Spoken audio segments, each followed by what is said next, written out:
بسم اللہ الرحمن الرحیم۔ گمنام ہیرو کے معزز ناظرین، السلام علیکم۔ آئیے چلتے ہیں کہانی کی طرف۔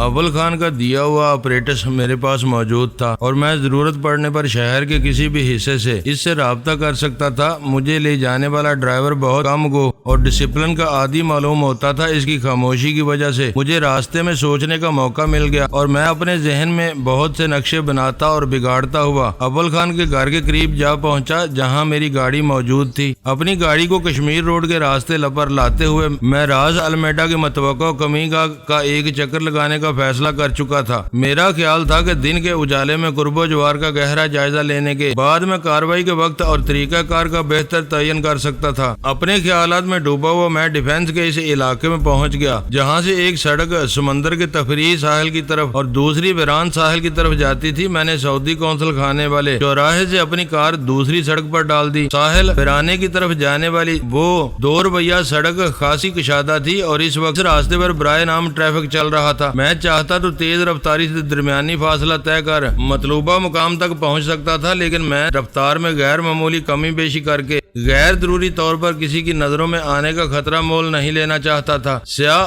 آہنی شٹر کی اونچی فصیل مجھے دوری سے نظر آنے لگی۔ اس عمارت کی پہلی جھلک نظر آتے ہی میرے دل کی دھڑکنیں تیز ہو گئیں۔ اس عمارت سے راز المیڈا کا تعلق ظاہر ہونے کے بعد میرے ذہن میں عجیب و غریب وسوسے سے سر ابھار رہے تھے۔ میں چکنے انداز میں ڈرائیونگ کر رہا تھا، اچانک عقب نما آئینے میں ایک تیز رفتار سیاہ کار کا عکس نظر آیا۔ وہ کار اتنی تیز رفتاری سے چلی آ رہی تھی جیسے اسے چلانے والا اپنے راستے میں آنے والی ہر رکاوٹ کو رونتے چلے جانے کا عزم لے کر شہر کی سڑکوں پر نکلا ہو۔ اس کار کی وجہ سے چند ثانیوں کے لیے میری توجہ بٹ گئی۔ میں نے داہنی طرف کافی جگہ چھوڑی ہوئی تھی جو آنے والی کار کے گزرنے کے لیے بہت کافی تھی، لیکن اس کار کے ڈرائیور نے مسلسل ہارن بجانے کے ساتھ ہی ہیڈ لیمپس جلانے بجانے شروع کر دیے۔ وہ واضح طور پر اس کی شرارت تھی۔ میں نے اپنی گاڑی مزید ہٹا لی۔ وہ گاڑی میرے برابر سے گزری تو میں نے اگلی نشستوں پر 2 نو عمر چہرے دیکھے اور پھر میرے بدن میں خوف کی لہر سرایت کر گئی۔ پیسنجر سیٹ والے لڑکے نے میرا نشانہ لے کر کچھ پھینکنے کی کوشش کی تھی۔ میں بے اختیار اسٹیئرنگ کی طرف جھک گیا۔ چلتی گاڑی میں میرے لیے اس سے زیادہ مدافعت کی گنجائش نہیں تھی۔ اچانک کوئی ٹھوس چیز میری گردن سے ٹکرائی اور پھٹ گئی۔ فضا ان دونوں لڑکوں کے کہکہوں سے گونج اٹھی اور وہ کار خطرناک رفتار سے آگے نکلتی چلی گئی۔ میں نے گردن پر نمی محسوس کر کے ہاتھ لگایا تو چپچپاہٹ کا احساس ہوا، پھر کالر میں پھنسا ہوا انڈے کا چھلکا میرے ہاتھ میں آ گیا اور میں بے اختیار ایک گہرا سانس لے کر رہ گیا۔ شاید وہ دونوں شرارتی لڑکے اپنے بڑوں کی بے خبری میں بے رحمی سے گاڑی دوڑاتے اور دوسروں کو کچے انڈوں کا نشانہ بنا کر لطف اندوز ہوتے پھر رہے تھے۔ میں شہر کے آسودہ الگرانوں کے نوخیز بچوں کی نت نئی اور مردم آزاد تفریحات کے بارے میں آئے دن اخبارات وغیرہ میں کچھ نہ کچھ پڑھتا رہتا تھا، اس لیے میں نے اپنے اس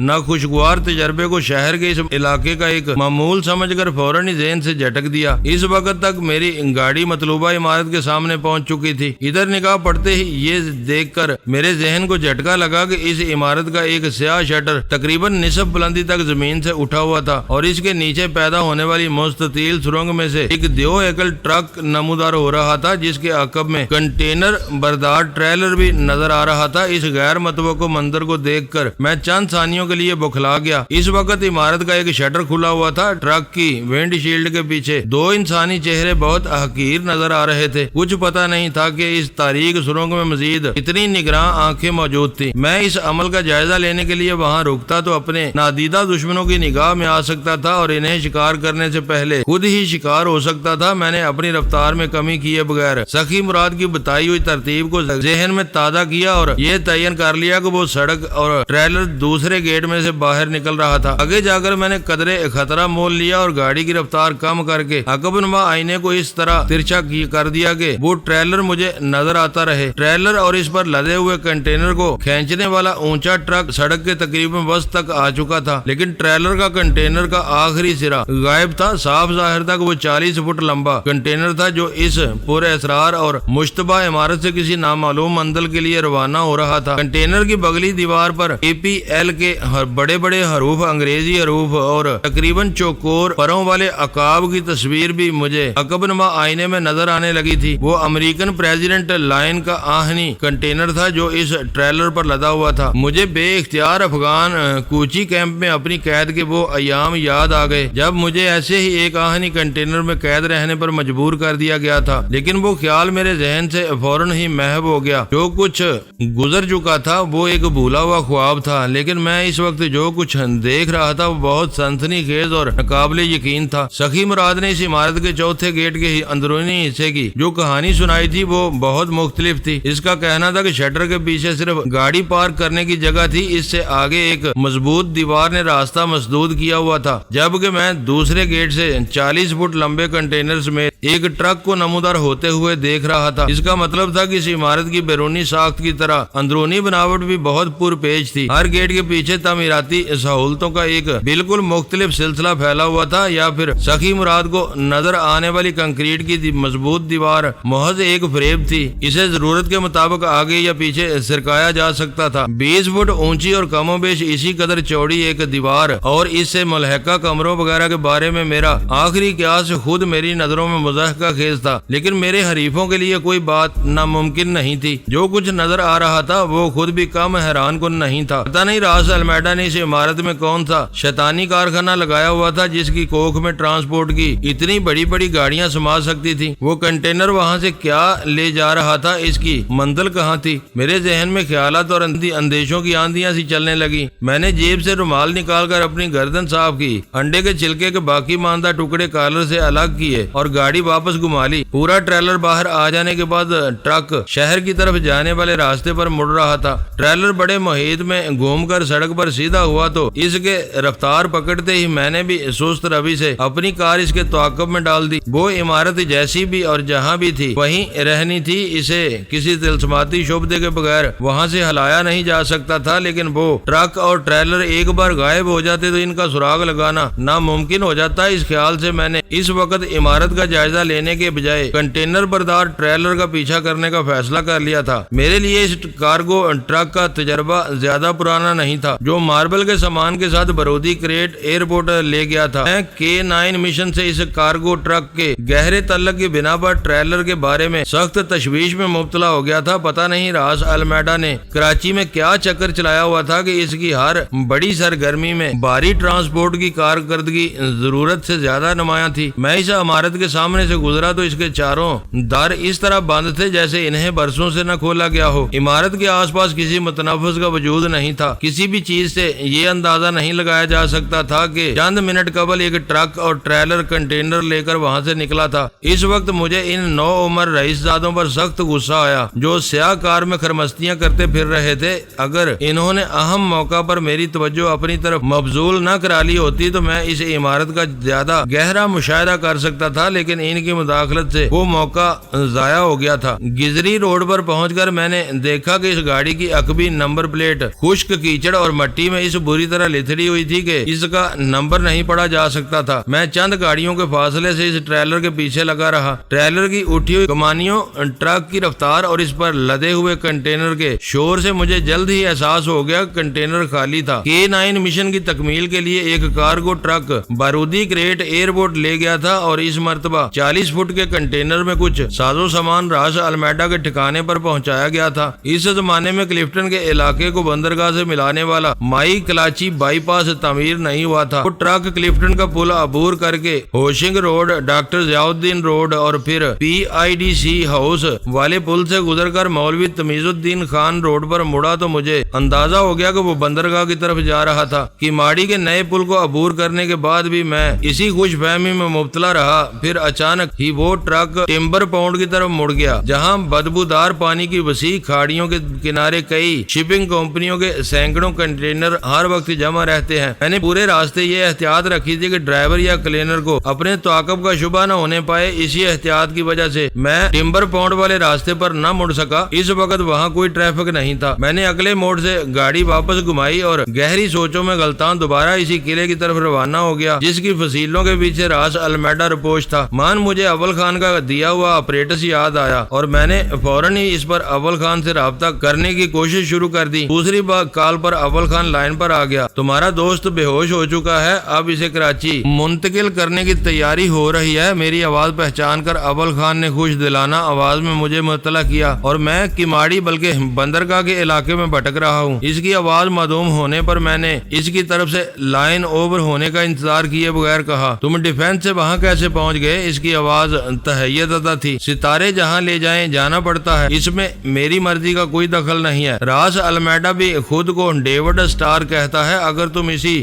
داؤدی ستارے کا پیچھا کرتے ہوئے وہاں پہنچے ہو تو تمہاری کارکردگی قابل رشک ہے۔ اس وقت وہ کہاں ہے؟ وہ جہاں بھی ہے عذاب میں ہوگا۔ میں لوہے کے ایک صندوق کے پیچھے یہاں پہنچا ہوں۔ اس کے استفسار پر میں نے پوری کہانی اسے سنا ڈالی۔ تم ذرا سا خطرہ مول لے کر ٹریلر کی منزل دیکھ لیتے تو بہت کچھ معلوم ہو سکتا تھا۔ وہ علاقہ میرا دیکھا بالا ہے۔ کنٹینروں اور ٹریلروں کے اس جنگل میں نمبر وغیرہ بغیر کچھ معلوم کرنا بہت دشوار ہے۔ میرے خاموش ہونے پر اس نے کہا، پھر میں ادھر کا ایک چکر لگا ہی لیتا ہوں، وہ ٹریلر وہیں موجود ہوگا، کوشش کر لو۔ اول خان کی آواز سے نا امیدی مترشح تھی۔ وہ کہہ رہا تھا، وہاں ہر وقت لفٹر اور کرینیں متحرک رہتی ہیں، چند منٹ میں ٹنوں وزنی کنٹینر اتر کر اونچی قطاروں میں گم ہو جاتے ہیں۔ بہرحال میں کوشش کیے لیتا ہوں۔ اوور اینڈ آل میں نے سلسلہ منقطع کر دیا۔ میں نے ایک لمبا چکر کاٹ کر گاڑی دوبارہ ٹمبر پونڈ کی طرف موڑ دی۔ ٹریلر کے ٹرک ڈرائیور نے اپنی کسی مصلحت یا ضرورت کی بنا پر جس بغلی سڑک پر موڑ لیا تھا، میں نے اپنی کار اس سے پہلے والی سڑک پر موڑ لی۔ اس بار میں ٹریلر کے پیچھے کی بجائے ٹرک کے سامنے سے اسے دیکھنا چاہتا تھا تاکہ ٹرک کا نمبر اور وہ نہ صحیح تو کم از کم کنٹینر کا نمبر وغیرہ دیکھ سکوں۔ مجھے معلوم تھا عالمی جہاز رانی اور مال برداری میں استعمال کیے جانے والے کنٹینروں کے بھی اسی طرح نمبر ہوتے ہیں جس طرح گاڑیوں کے نمبر ہوتے ہیں، اور کوئی بھی کنٹینر ہزاروں کے ڈھیر میں محض اپنی مخصوص نمبر کی بنا پر آسانی سے پہچانا جا سکتا ہے۔ میں یہی سب کچھ سوچتا ہوا ٹمبر پونڈ کی طرف جانے والی پتلی سی سڑک پر گاڑی چلا رہا تھا کہ اچانک ٹمبر پونڈ کے متوازی سڑک پر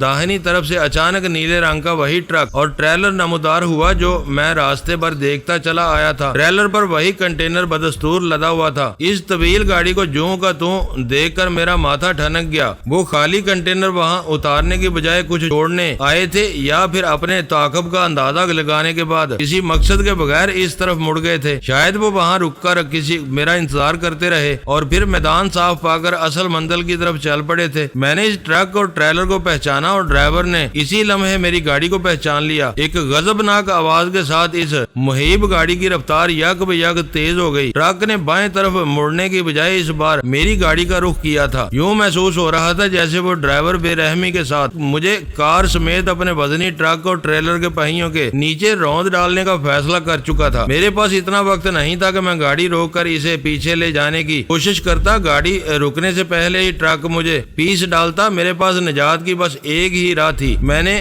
گیئر چھیڑے بغیر ایکسیلیٹر پر یا کلکت پاؤں کا دباؤ بڑھا دیا۔ انجن کے ہلکے سے احتجاج کے ساتھ کار کی رفتار تیز ہوئی اور میں چشمے زدن میں ٹرک کی زد سے نکلتا چلا گیا۔ عقب نوا آئینے میں یہ دیکھ کر مجھے حیرت ہوئی کہ وہ ٹرک بھی اسی طرف گھوم رہا تھا۔ چلتے ہوئے ٹرک کے کیبن کے بائیں دروازے سے تنومند کلینر کود کر نیچے آ چکا تھا اور اپنے ٹرک سے آگے آگے دوڑتا ہوا میرے پیچھے چلا آ رہا تھا۔ میں یک بے یک الجھ کر رہ گیا۔ کھلے راستے پر وہ کسی بھی طرح میری کار کی گرد نہیں پا سکتے تھے، لیکن ان کی حرکات سے ناقابل فہم اعتماد ظاہر ہو رہا تھا۔ چند ہی ثانیوں میں ہر بات روزے روشن کی طرح میری کھوپڑی پر عیاں ہو گئی۔ میں ٹرک کی زد سے بچ کر ساحل کی طرف آنے والی جس سڑک پر بڑھتا چلا آیا تھا وہ ایک بند گلی کی طرح تھی۔ اس کے اختتام پر ٹمبر پونڈ کا گدلا اور ناہموار ساحل تھا اور دونوں اطراف میں واقع پلاٹوں پر خالی کنٹینروں کے انبار لگے ہوئے تھے۔ وہ بہت خطرناک صورتحال تھی۔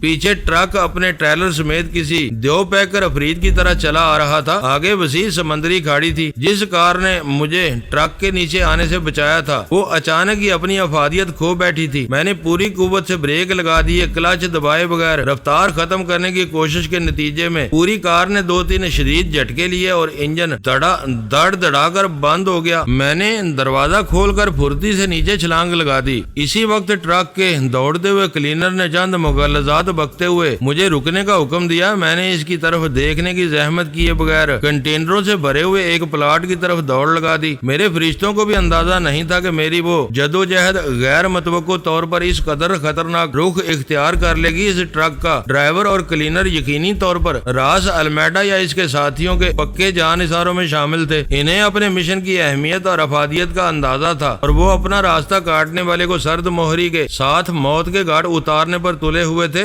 میرے لیے ان سے دور رہنا ہی میرے حق میں بہتر تھا۔ میں نے کلینر کی للکار پر دھیان نہیں دیا تو اچانک ہی فضا ایک فائر کے دھماکے سے لرز اٹھی۔ اس وقت کسی خوش فہمی کی گنجائش نہیں تھی، وہ فائر میرے اوپر ہی کیا گیا تھا۔ کلینر نے وہ فائر دوڑتے ہوئے کیا تھا، اس لیے اس کا نشانہ خطا گیا اور گولی ٹھک کی آواز کے ساتھ کسی کنٹینر کی فولادی چادر میں پیوست ہو گئی۔ اس فائر نے میرے اعصاب کے لیے ایک تازیانے کا کام کیا۔ بات آخر کار زندگی یا موت کے دوراہے پر پہنچ چکی تھی۔ ایک طرف ٹمبر پونڈ کا ہلکورے لیتا ہوا پرسکون پانی تھا جس کی بساند فضا میں پھیلی ہوئی تھی۔ میں پانی میں کودتا تو وہ چند ثانیوں میں کنارے پر پہنچ جاتے اور میرے رینج سے نکلنے سے پہلے ہی گولیوں کی باڑ پر رکھ لیتے۔ میں کوئی ماہر تیراک نہیں تھا، وہ پانی میں کود کر بھی مجھے بے بس کر سکتے تھے۔ ان کے آتھی ہتھیار یا ہتھیاروں کے مقابلے میں میرے پاس بدقسمتی سے کوئی ہتھیار نہیں تھا۔ بیم گن محدود فاصلے کے لیے توقع سے زیادہ مہلک تھی، لیکن اس کی رینج پستول یا ریوالور کا مقابلہ نہیں کر سکتی تھی۔ میں سوچتا اور دوڑتا رہا۔ دوسرے فائر نے کئی فٹ کے فاصلے پر پوری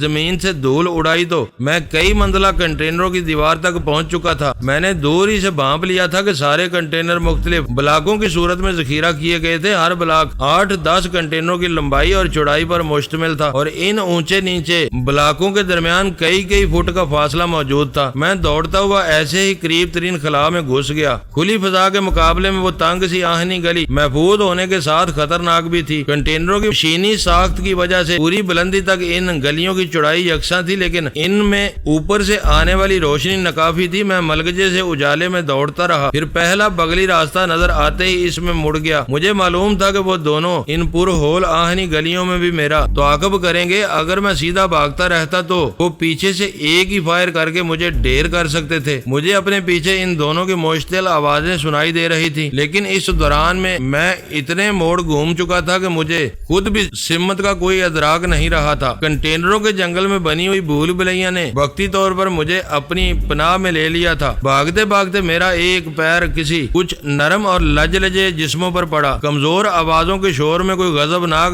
بلی گرائی اور میں نے اس کے پنجے کی خراش اپنی داہنی پنڈلی کی جلد پر محسوس کی۔ شاید اس بلی نے اس محفوظ گوشے میں بچے دیے ہوئے تھے اور میں نے بے خبری میں اس کے بچوں کو اپنے پیر سے کچل دیا تھا۔ میں پنڈلی کی خراشوں کی پرواہ کیے بغیر دائیں بائیں اور سیدھا بھاگتا رہا۔ بھاگنے کی عادت نہ ہونے کی وجہ سے میرا سانس پھولنے لگا تھا، لیکن میں نے رکنے کی حماقت نہیں کی۔ مجھے اپنے دونوں حریفوں کی وحشیانہ آوازیں لوہے کے کنٹینروں میں گونجتی ہوئی سنائی دے رہی تھی۔ وہ اپنے ٹرک، ٹریلر اور کنٹینر کو بھول کر اس وقت صرف میرے پیچھے لگے ہوئے تھے اور میرے غائب ہو جانے پر پاگل ہوئے جا رہے تھے۔ انہیں اپنے فرار کی سمت سے بے خبر رکھنے کے لیے میں پنجوں کے بل دوڑ رہا تھا۔ ایک موڑ کاٹنے کے بعد میں دوڑتا ہوا آہنی گلیارے کے سرے پر پہنچا تو اچانک ہی خود کو ٹمبر پونڈ کے ساحل پر پایا۔ اتنی دوڑ کے بعد آخر کار میں لوہے کے جنگل سے ایک محفوظ مقام پر نکل آیا تھا۔ داہنی طرف کافی فاصلے پر بہت سے لوگ بڑے بڑے پتھروں پر پیر ٹکائے اپنی بنسیوں میں مچھلیاں پھنسنے کا انتظار کر رہے تھے۔ ان سے آگے متعدد پیشہ ور ماہی گیر چھوٹے جال ڈال کر مچھلیاں پکڑنے میں مصروف تھے۔ ساحل سے تھوڑے فاصلے پر سمندری پانی میں جا بجا خود رو سمندری جھاڑیوں اور کیچڑ کے چھوٹے چھوٹے جزیرے پھیلے ہوئے تھے۔ بعض لوگ ان جھاڑیوں تک بھی پہنچے ہوئے تھے۔ حد نظر تک پھیلی ہوئی اس آڑی ٹیڑھی کھاڑی میں کہیں کہیں ماہی گیری کی کشتیاں بھی ایک جگہ ٹھہری ہوئی نظر آ رہی تھی۔ باہر کے ان مناظر پر ایک سرسری نظر ڈال کر میں اپنی نکاسی کے راستے میں 2 قدم اندر سمٹ آیا۔ اگر میرے دشمن آتشی ہتھیاروں سے لیس نہ ہوتے تو میں ان سے تصادم کا خطرہ مول لے کر اپنی فرار کی کوئی نہ کوئی راہ نکال سکتا تھا، لیکن ان کے تیور بہت خراب تھے۔ دیکھتے ہی مجھے گولی مارنے پر تلے ہوئے تھے۔ وہ آسانی سے میری واپسی کا راستہ دیتے ہوئے نظر نہیں آ رہے تھے۔ ان حالات میں میرے سامنے 2 ہی راستے رہ گئے تھے کہ ان ہی کنٹینروں کے درمیان چھپ کر اندھیرا پھیلنے کا صبر آزما انتظار کروں اور اندھیرا پھیلنے پر چوری چھپے وہاں سے نکلنے کی کوشش کروں۔ متبادل صورت ایک ہی تھی کہ کار تک رسائی کا خیال ذہن سے نکال کر میں